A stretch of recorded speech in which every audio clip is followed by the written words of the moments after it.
OFF time and ON time. This timer will start when the injection of the generators is stopped using the stop button. The timer will stop when the binary input is activated as per the configuration. ON+Time. This timer will start when the injection of the generators are enabled using the play button. The timer will stop when the binary input is activated as per the configuration.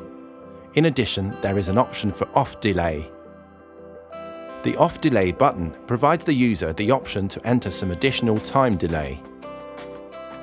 This delay will be the time delay used to switch off the generators after receiving the feedback. However, the time measured will be the exact trip time of the relay, and it is not the additional trip time plus the off delay.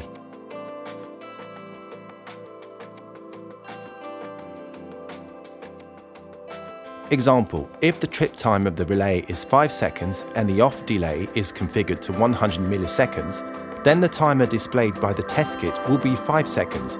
However, the generators will be injecting for 5.3 seconds.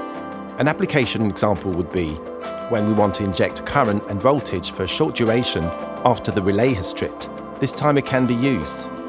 Numerical relays may require post-fault values to calculate fault locator, which can be handled using this setting option.